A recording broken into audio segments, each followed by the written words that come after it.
கவிஞர் திருச்சி கல்பனா தர்மேந்திரா அவர்கள் வருகிறார். உலகெங்கிலும் இருந்து இந்த நிகழ்ச்சியை கண்டுகளித்துக் கொண்டிருக்கக்கூடிய அனைத்து ஜெயா தொலைக்காட்சி நேயர்களையும் வணங்கி குடியரசு தின நல்வாழ்த்துக்களை தெரிவித்துக் கொள்கின்றேன். ஐயா, எதிரணியில இருக்கவங்க எப்படி பேசிட்டு போறாங்கன்னா, சிரமத்தை சிரமமா பார்த்தாதான் சிரமமா தெரியும், சிரமத்தை சிரமமா பார்க்கலன்னா சிரமமா தெரியாது அப்படின்னு பேசிட்டு போறாங்க. ஆனா எப்படி பார்த்தாலும் சிரமம் தானங்கய்யா.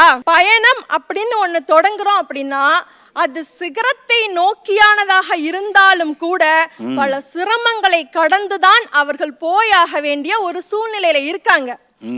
கரகாட்டன்காரன் படத்துல கவுண்டமணி சார் ஒரு கார் வச்சிருப்பாரு. ஆமா, அத பத்தி சொல்லுவாரு. என்கிட்ட கேட்டறத மணி தயவு செய்து இந்த கவுண்டமணி கார் என்னன்னு எனக்கு திக்குன்னு ஆகி போச்சு. அந்த கேள்வியெல்லாம் உங்கள கேட்டு நான் உங்களை சிரமப்படுத்த மாட்டேன், பயமா இருக்குமா? அதுல அவர் சொல்லுவாரு, பெட்ரோல் விலை ஏறி போச்சேன்னு மண்ணெண்ணெயை ஊத்துனேன், மண்ணெண்ணெய் விலை ஏறி போச்சேன்னு குருடாயில ஊத்துனேன், குருடாயில் விலை ஏறி போச்சேன்னு அதுக்கப்புறம் எதையோ ஊத்துனேன். ஆக இப்ப அது எதுல ஓடிக்கிட்டு இருக்குன்னு அதுக்கும் தெரியல எனக்கும் தெரியலன்னு சொல்லுவார் பாத்தீங்களா. அது மாதிரிதான் இன்றைய இளைஞர்களுடைய வாழ்க்கை எதை இலக்காக வைத்து போய்கொண்டு இருக்கிறது என்று அவர்களுக்கும் தெரியவில்லை, யாருக்கும் தெரியலங்கய்யா. ஐயா, இன்னைக்கு என்னுடைய சகோதரி சொன்னாங்க, பிஇ முடிச்சுட்டு எம்இ முடிச்சுட்டு இன்னைக்கு பார்சலை எடுத்துக்கிட்டு வீடு வீடா கொண்டு போய் கொடுக்கறத பார்க்கும்போது அப்படியே மனசெல்லாம் குமுறுதுங்கய்யா. உலகத்திலேயே அதிகமான இளைஞர்கள் இருக்கக்கூடிய தேசம் நம்முடைய இந்தியா. ஆனா முதுகெலும்பாக இருக்க வேண்டிய பட்டதாரி இளைஞர்கள் இன்னைக்கு தங்களுடைய முதுகுல பார்சலை சுமந்து கொண்டு வீடு வீடா கொண்டு போய் கொடுத்துக்கிட்டு இருக்காங்க. இதை எப்படிங்கய்யா நாங்க சிகரம்னு சொல்ல முடியும்? ஏசி ரூம்ல இருக்க இளைஞர்கள் மட்டும், ஐடி ஃபீல்டுல வேலை பார்க்குறவங்க மட்டும் ரொம்ப ஜாலியா அப்படியே உட்காந்து குழுன்னு வேலை பார்க்குறாங்கன்னு நினைச்சிட்டு இருக்கீங்களா? கண்டிப்பா கிடையாது. ஏன்னா குளிர்சாதன அறையில் அவர்கள் வேலை பார்த்தாலும் சரியான நேரத்துக்கு சாப்பிட முடியாம, சரியான நேரத்துக்கு தூங்க முடியாம, தன்னுடைய உடல் நலனில் அக்கறை கொள்ள முடியாமல் இன்னைக்கு எவ்வளவு இளைஞர்கள் தெரியுமாங்கய்யா மனசுக்குள்ளேயே குமுறிக்கிட்டு இருக்காங்க, தன்னுடைய குடும்பத்தை காப்பாற்றணும் அப்படின்ற ஒரே காரணத்துக்காக. ஏசியில் வேலை பார்க்குறவங்கலாம் பெரிய வேலை பார்க்குறாங்கன்னு அர்த்தம் கிடையாதுமா. ஏடிஎம் செக்யூரிட்டி கூட ஏசி ரூமில் தான் உட்காந்துருக்காரு. பாரதியார் சொன்னாரு, நல்லதோர் வீணை செய்தே அதை நலம் கெட புழுதியில் எறிவதுண்டோ, சொல்லடி சிவசக்தி என்னை சுடர்மிகு அறிவுடன் படைத்து விட்டாய், வல்லமை தாராயோ இந்த மானிடம் பயனுட வாழ்வதற்கே அப்படின்னு சொல்லிட்டு. அன்னைக்கு அவர் யார மனசுல வச்சு சொன்னாருன்னு எனக்கு தெரியாது. ஆனா நல்லதோர் வீணை செய்தே அதை நலம் கெட புழுதியில் எறிந்து விட்டாய் அப்படிங்கிறது இன்றைய இளைஞர்களுக்கு கண்டிப்பாக பொருந்தும் அப்படின்றது நிதர்சனமான உண்மைங்கய்யா. அப்துல் கலாம் அன்னைக்கு சொன்ன மாதிரி எங்களுடைய இளைஞர்கள் ஒவ்வொருவரும் கனவு காண தயாராக இருக்கின்றார்கள், கனவு கண்டு கொண்டுதான் இருக்கின்றார்கள். ஆனால் அந்த கனவு என்றைக்கு நிஜமாகும் என்பதும் என்றாவது ஒரு நாள் நிஜமாகும் அப்படின்ற நம்பிக்கையிலேயுமே தாங்க இவங்களுடைய காலம் போய்கிட்டு இருக்கு. அந்த காலத்துல இறப்பினுடைய அந்த வயதினுடைய விகிதம் பார்த்தீங்கன்னா 100, 90 அப்படின்னு இருந்துச்சு. ஆனா இன்னைக்கு 60, 70 வயதை கடந்து வாழ்ந்தாலே அதுவே ஒரு மிகப்பெரிய சாதனை அப்படின்ற அளவுக்கு ஆயிட்டு இருக்கு. காரணம் என்னன்னா, யாருக்கும் தன்னுடைய உடலை கவனிக்கிறதுக்கு நேரம் இல்லை அப்படின்னு சொல்றதை விட அவர்களுக்கு சூழ்நிலையும் காலமும் ஒத்துழைக்கவில்லை அப்படின்னு தாங்க சொல்லணும். 35 வயசுலயே தலையில இருக்க எல்லா முடியும் கொட்டி போயிருது. 40 வயசு ஆனா சுகர் வருது, சுகர் வந்தா கூடயே பிபி அது இது எல்லாத்தையும் கூட சேர்த்தே கூட்டிகிட்டு வந்துருது. இந்த மாதிரி சூழ்நிலையில நான் எப்படி சொல்ல முடியும் என்னுடைய இளைஞர்கள் சிகரத்தை நோக்கிதான் போயிட்டு இருக்காங்கன்னு? கொஞ்சம் யோசிச்சு பாருங்க ஐயா. இன்னைக்கு +2 வரைக்கும் கஷ்டப்பட்டு படிச்சு 1000, 1100 மார்க் எடுத்துட்டு வெளியில வராங்க. ஆனா அதே பாடத்திட்டத்திலிருந்து கேட்கக்கூடிய டிஎன்பிஎஸ்சி எக்ஸாமை எங்க இளைஞர்களால ஃபேஸ் பண்ண முடியலையே. இன்னைக்கு எங்களுடைய அரசாங்க வேலைகள் அத்தனையையும் வடநாட்டுக்காரர்களுக்கு தாரை வார்த்து கொடுத்து வீட்டுல உட்கார்ந்துட்டு இருக்காங்க என்னுடைய இளைஞர்கள். நம்ம நாட்டில் தாம்மா போஸ்ட்மேன் வேலைக்கு பரிச்சையே ஹிந்தியில் வைக்கிறாங்கம்மா. அவர் ஹிந்தி படிச்சுட்டு என்கிட்ட வேணா தமிழ் லெட்டர் எப்படி கொடுப்பாருன்னு தெரியல. இன்றைய இளைஞர்கள் வீட்டில் இருந்தாலும் அவங்களுக்கு பிரச்சனை, படிச்சு முடிச்சுட்டு ஏதாவது ஒரு வேலைக்கு போகணும், வேலையில போய் சேர்ந்தாலும் அங்கேயும் அவங்களுக்கு பிரச்சனை. ஆக பிரச்சனைகளையே அவர்கள் அப்படியே தன்னுடைய வாழ்நாளை சிதைத்து கொண்டிருக்கின்றார்கள். நேற்று இருப்பவர்கள் இன்று இல்லை, இன்று இருப்பவர்கள் நாளை இல்லை, என்றுமே இருப்பவர்கள் என்று யாருமே இல்லை. அதே போலத்தான் சிரமம் இல்லாத வாழ்க்கை என்று யாருக்கும் அமைவதில்லையா. இறுதியா நான் இப்படி சொல்லி முடிக்கின்றையா, மனதில் உறுதி வேண்டும், வாக்கினில் இனிமை வேண்டும், நினைவது நல்லது வேண்டும், நெருங்கின பொருள் கைப்பட வேண்டும், கனவு மெய்ப்பட வேண்டும், கைவசமாவது விரைவில் வேண்டும், தனமும் இன்பமும் வேண்டும், தரணியில் பெருமை என்றும் நிலைக்க வேண்டும், உண்மை விளங்க வேண்டும், அதற்கு தீர்ப்பு நீங்கள் எங்கள் வசம் வழங்க வேண்டும் என்று கூறி வாய்ப்பளித்த அத்தனை உள்ளங்களுக்கும் நன்றி பாராட்டி விடைபெறுகின்றேன். நன்றி.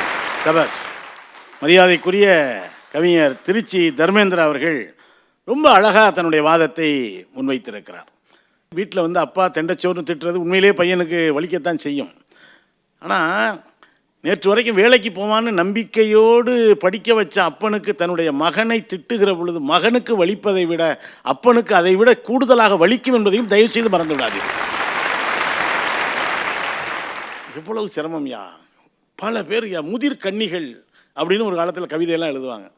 ஆனால் முதிர் கன்னிகளை விட முதிர் இளைஞர்கள் அதிகமாகி விட்டாலே சமூகத்தில். யோசிச்சு பாருங்க, தலையில் வழுக்க விழுந்துருவீங்க.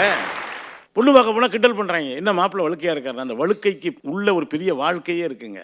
வேலை தேடி தேடி அலைந்து அலைந்து பாலைவனத்திலே ஒட்டகம் நீருக்கு அலைவது போல அந்த இளைஞன் அந்த தேர்வு இந்த தேர்வு அது இது எல்லாம் எழுதித்தானே போய் கடைசியாக வாழ்க்கையின் வசந்தத்தின் கடைசி நாட்களில் பெண் பார்க்க போகிறான். எவ்வளவு அவமானங்களை இந்த இளைஞர்கள் சந்திக்க வேண்டியிருக்கு. அந்த காலத்தில் இளைஞர்களுக்கு இதெல்லாம் இல்லையாங்க. 15 வயசு 16 வயசு 18 வயசுக்குள்ளே அந்த கல்லை தூக்குனா போதும், உடனே ஐயா தூக்கிட்டாரு பொண்ணை தூக்கி கொடுங்கன்னு கொடுத்துருவாங்க. இளவட்டக்கல்லை விட மிக மோசமாக இருக்கிறத இன்றைய வாழ்க்கை எப்படி தூக்குவது என்று தெரியாமல் இளைஞர்கள் தவிக்கிறார்களே என்று மரியாதைக்குரிய அன்பு சகோதரி திருச்சி கல்பனா தர்மேந்திரா அழகாக சொல்லியிருக்கார். இதுக்கெல்லாம் பதில் சொல்ல வேண்டிய பொறுப்பு சிகரத்தை நோக்கியே என்கிற அணியில் அன்பிற்கினிய சகோதரி சென்னை நதியா அவர்களுக்கு இருக்கிறது. வாங்கம்மா வாங்க. தெருவை கடந்தேன், ஜாதியை கேட்டான், மாவட்டத்தை கடந்தேன், ஊரை கேட்டான், மாநிலத்தை கடந்தேன், இன மொழியை கேட்டான், நாட்டை கடந்த பிறகே இந்தியனானேன், அனைத்து இந்தியர்களுக்கும் குடியரசு தின நல்வாழ்த்துக்கள். நடுவர்களே, எதிரணிக்கு புரியுற மாதிரி ஒரு விஷயம் சொல்லணும்னா, மதிக்கிறவங்கள ஹார்ட்லையும் மிதிக்கிறவங்கள மியூட்லையும் போட்டா வாழ்க்கை நல்லா கியூட்டா இருக்கும். எதிரணியிலேருந்து பேசினவங்க நிறைய விஷயங்கள் சொன்னாங்க. இன்னைக்கு உருப்பட மாட்டேங்கிறாங்க இளைஞர்கள், இன்னைக்கு எதுக்குமே லாய்க்கில்லாத இளைஞர்களா இருக்கிறாங்க, எப்படி உங்களுடைய வாழ்க்கை சிகரத்தில் இருக்கும் அப்படின்னாங்க.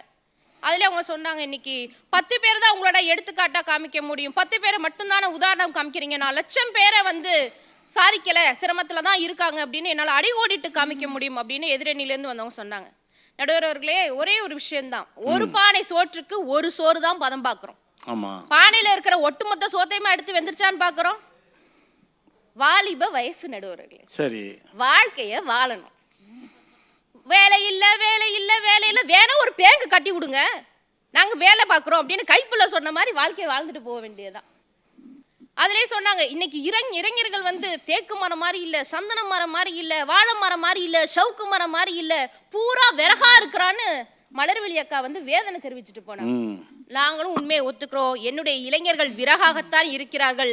விறகாக இருப்பதனால்தான் அடுப்பில் அவர்கள் எரிந்து வீட்டில் இருக்கக்கூடியவர்களுடைய அடிவயிற்றின் பசியை ஆற்றுகிறார்கள் என்று சொன்னால் இளைஞர்கள் விறகாகவே இருக்கிறோம். வெற்றி பெறும் வரை வீண் முயற்சி என்பார்கள் கூட இருக்கிறவங்க எல்லாரும். அதே இது நம்ம வின் பண்ணிட்டோம்னு சொன்னா, விடாமுயற்சிப்பா, எனக்கு தெரியும்பா இவன் ஒரு நாள் சாதிப்பான்னு சொல்லி அதே 4 பேர் நமக்கு கைத்தட்டி இன்னைக்கு அங்கீகாரம் கொடுக்குறாங்கன்னு சொன்னா, வீண் முயற்சிக்கும் விடாமுயற்சிக்கும் வேறுபாடு தெரிந்தவர்கள் என்னுடைய இளைய சமுதாயத்தினர். இன்னைக்கு உலகிலேயே முடியாது அப்படிங்கிற விஷயம் எதுவுமே இல்லை. ஏன் தெரியுமா? முடியாது என்ற வார்த்தையிலேயே முடி என்றுதான் முதலில் கூறுகிறோம் என்று சொன்னால் இந்த உலகத்தில் அனைத்துமே சாத்தியம்தான். இன்னைக்கு வாழ்க்கையில வலது கை ஒரு மனிதனுக்கு முக்கியமா, இடது கை ஒரு மனிதனுக்கு முக்கியமானா, வலது கை இடது கையை விட ஒவ்வொரு மனிதனுக்குள்ளும் இருக்கக்கூடிய தன்னம்பிக்கை தான் முக்கியம்னு என்னுடைய இளைஞர்கள் வாழ்ந்துட்டு இருக்காங்க. அறிவாளால் பாதித்த என்னுடைய இளைய சமுதாயம் இன்று அறிவால் சாதித்துக் கொண்டிருக்கிறது என்பதுதான் நிதர்சனமான உண்மை. இன்னைக்கு நாசா நடத்தின 73 நாடுகள் பங்கேற்ற கியூபின் ஸ்பேஸ் அப்படிங்கிற ஒரு ஆராய்ச்சியின் மையத்துல வெறும் 37 மில்லிமீட்டர் உயரமும் 33 கிராம் எடையும் கொண்ட விஷன் 1 விஷன் 2 2 செயற்கைக்கோளை கரந்தையை சேர்ந்த பிடெக் 2ஆம் ஆண்டு படிக்கக்கூடிய ரியாசுதீன் என்ற மாணவர் தயாரித்து நாசா அதை ஜூன் மாதத்தில் விண்வெளியில் ஏவ காத்து கொண்டிருக்கிறது என்று சொன்னால் அவனுடைய வாழ்க்கை பயணம் சிகரத்தை நோக்கி தானே இருக்கு. எறும்புகள் கூட தாங்கள் வாழ்ந்ததற்கு அடையாளமாய் பூமியில் சில சுவடுகளை விட்டு செல்கிறது. என்னுடைய இளைஞர்களும் அதே போலதான் பல பேர் தன்னுடைய அடையாளங்களை விட்டு செல்கிறார்கள், சிகரங்களை நோக்கி பயணித்துக் கொண்டே இருக்கிறார்கள். இறந்து போராடுவதை விட இருந்து போராடுவதுதான் போர்க்குணம். போர்க்குணமிக்க இளைஞர்கள் இருப்பதால் தான் அவருடைய வாழ்க்கை சிகரத்தை நோக்கி பயணிக்கிறது. பணக்காரனுக்கு வருமான வரி சோதனை, ஏழைக்கு வருமானமே சோதனை. சமயங்களில் வருமான வரி அலுவலகத்திலையும் சோதனை நடக்குதுமா. இப்போ சமீபத்தில் பார்த்தீங்களா, சிபிஐ ஆஃபீஸ்லேயே சிபிஐ போய் அதிகாரிகள் சோதனை பண்ணுறாங்க. ஏன்னா அங்கேருந்து ஒரு 100 பவுன் நகையை காணுமா. எங்கே போகிறது பாருங்க. அப்படி வருமானமே சோதனையாக இருந்தாலும் ஈன்ற பொழுதின் பெரிதுவக்கும் தன் மகனை சான்றோன் என கேட்ட தாய்னு சொல்லி சில்லி பக்கோடா போட்ட தன்னுடைய தாயார் இன்னைக்கு சிட்னி வரைக்கும் என்ன அனுப்பியிருக்காங்கன்னு சொல்லி உலக நாடுகள் முழுக்க யாக்கர் நட்ராஜ் யாருங்கிறத கூகுள் பூரா நம்ம தேடுறோம்னு சொன்னா நட்ராஜ் அவர்களுடைய வாழ்க்கை இன்று சிகரத்தை நோக்கித்தான் இருக்கு. நம்ம கண்கூடாக பார்க்கக்கூடிய நிதர்சன சாட்சி அவர். அஹிம்சையை போதித்த காந்திக்கு கூட கோட்சே என்ற ஒரு எதிரி இருந்தார். ஆனால் அணுகுண்டு வெடித்த கலாம் அவர்களுக்கு ஒரு எதிரியாவது உங்களால் காமிக்க முடியும். ஏன்னா கலாம் அவர்களுடைய வாழ்க்கையை இளைஞர்கள் இன்று பாடமாக எடுத்துக்கொண்டு சிகரத்தை நோக்கி பயணிக்கிறார்கள். சோதனையும் வேதனையும் சாதனையா மாற்றக்கூடிய வல்லமை என்னுடைய இளைய சமுதாயத்திற்கு இருக்கு. அவனுடைய வாழ்க்கை சிகரத்தை நோக்கி தான் போயிட்டு இருக்கு. அதுல எந்த மாற்று கருத்தும் இல்லை. நாளைய விடுதலையே தமிழ் தேசத்தின் விடுதலை, தமிழ் இனத்தின் விடுதலை.